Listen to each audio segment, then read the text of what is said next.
Next question is from C. Smith 731. What is your opinion on the carnivore diet if someone is doing it for lifestyle purposes and not weight loss, and they already eat low carb due to gut issues? God, the carnivore diet. Okay, so I want to be very clear. It is not, by any stretch of the imagination, an ideal diet for the vast majority of people on Earth. It just, plain and simple, it just is not. That being said, for some people, it is an ideal diet, and here's probably why. It's the ultimate elimination diet for a lot of people. And some people are their bodies are so reactive. They have autoimmune issues that are so reactive to foods that cutting out almost everything except for the one food that is one of the most nutrient dense, complete, and the least likely in many cases to cause an immune reaction. For those people, that's a great option. Michaela Peterson, Jordan Peterson's daughter, was an example of this. She really was one of the first people to come out and talk about how great it was. Her body was so reactive to everything where she would eat things and she would get mental issues and inflammatory issues that she cut everything out but meat. And she had tremendous improvements in her health. I know a couple people like this where this is the case. In those cases, carnivore diet's great because the alternative is so much worse. Right. But for most people, it's not ideal. It just isn't. Fiber is an important part of our diets.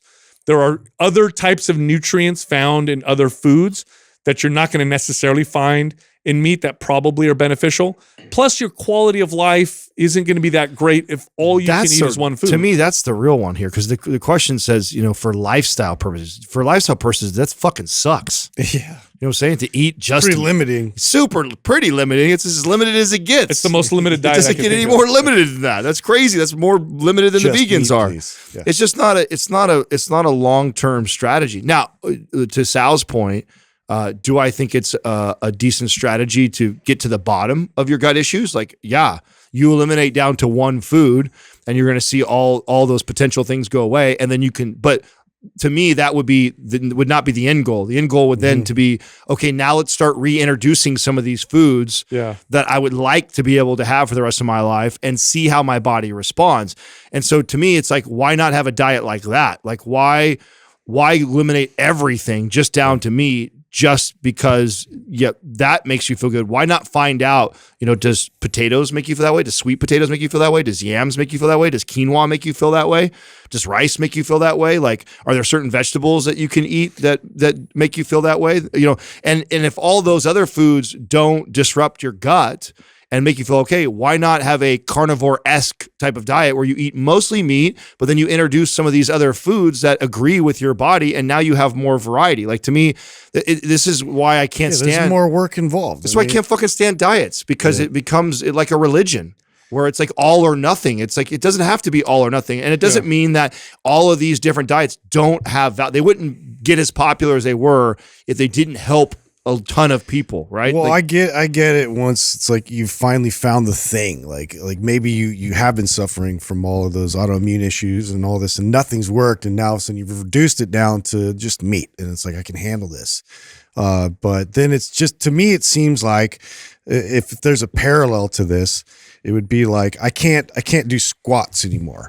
Right. I can't do them. A doctor, it's like, it's hard on my knees, my back, this and that. So I'm going to avoid them, but I'm going to do I'm going to do leg press only, and it's just like, I'm just going to focus on that because that's the only thing that's going to benefit from me, instead of then trying to work my way back, figure out why, figure out the root of it, start introducing other exercises that are similar and kind of work my way back. But same thing with the food. It's like, I want to make sure too that now, okay, I can actually heal my gut. I can actually like repair things. I can introduce, these types of food groups back in small doses and start training my body to get back to variety. And the truth is, you may never find the root cause. I mean, there's some autoimmune issues caused by food that we still have no clue. Yeah. We have no idea. And there's some people that do carnivore and they reintroduce anything and they get a crazy flare up and they're like, I can't do anything. And I've tested for this and I've tested for that and I've tested for everything. So then it's great for them to stay there. And it's totally fine. And then here's the challenge. If you're somebody who suffered from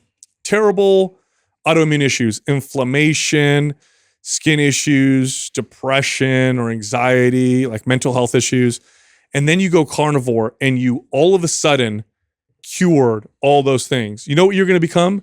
An evangelist for carnivore diet. Right. You're going to talk about it, and then what you're going to do is you're going to find all the reasons why all the other foods are probably not good, and you're going to sell that. Like, plants create... Versus realizing that maybe it was asparagus, avocado, and cauliflower which was causing this to you, but you got rid of everything, including that. Could be, or it could be everything. Like, I know there's some people that's like, no matter what I eat, I mean, you know, okay, fine. But they'll make the case. They'll say, look, plants have defense mechanisms. Yeah, they do, but that's why we cook them. That's why we process them in particular ways. Like, that's what humans have been doing that for a long time. What you don't want to do is ignore thousands of years and millions of people who have eaten certain foods and have thrived. There's cultures that have thrived on eating lots of grains and lots of vegetables. That might not be good for you, and there's a huge individual variance. But what you don't want to do is become an evangelist where you tell everybody. You learn this as a coach, man. You learn this hard as a coach, because when you become a coach or a trainer, when you first become a trainer, you are an idealist. Every trainer, when they first become a trainer, especially when you see something work, you're just like, oh, cool, I'm going to use the same playbook on this person. Do you guys remember this? Then you quickly realize, like, oh shit, you never can do the same thing twice. No, you're an idealist. Like, no, everybody has to do this, and everybody's not going to do well with this, and gluten affects everybody poorly, and this is great for everyone, and here's the best. And then you train a whole bunch of people, and if you really care about them, you start going, oh, well, yeah, there's a couple people, or there's always an exception that to didn't the work, rule. and that person over there, like, you know, we did an interview recently with NutriSense where we had one of their dietitians come on and talk about their continuous glucose monitor, and she was talking about how, like, for her, for example, a sweet potato, which on the glycemic index of a sweet potato is lower than a white potato. White potato affects her insulin way better than sweet potato. Sweet potato causes it to spike. There's some people that are like that with like an avocado. It's all fat. And then you see this crazy spikes or whatever. There's a huge individual variance. So there's general rules, but these specifics, just they don't. And carnivore is just, it is not an ideal diet for most people. For a few people, for a very small percentage, it is, because their bodies are so reactive. But for most people, it just isn't. And that's just, well, and that was my point of saying that addressing the whole lifestyle part of this. Like, if this is going to be a lifestyle thing for the rest of your life, then why I wouldn't stop at just the carnivore diet. I would maybe utilize that diet to eliminate a lot of foods, but my desired outcome would be to get to the bottom of things like that. And I tell you what, someone who is listening to this, that this rings true for you, or you're like this, you're a great example of somebody who should look into like NutriSense and a glucose monitor and see how those different carbohydrates are affecting you, because see what's going on. You may have that exact thing. I told you I had that similar experience when I was messing with different foods. I had literally like a half of a cinnamon roll. That shit went through the roof. Yet I could eat 10 tacos and my body was like totally fine. It didn't look like I had a nice balanced low calorie meal. So you don't know until you start testing some of these things. And I think there's tremendous value. And I would never want to eliminate everything down to one food group for the rest of my life and consider if that you can help it, lifestyle. right? Yeah, no. Yeah, it's funny when Doug first read the question, I thought it meant for moral reasons. I'm like, who eats just meat for moral? I want to save all the plants I can, and I hate cows. I only want to murder. So I just want to eat meat.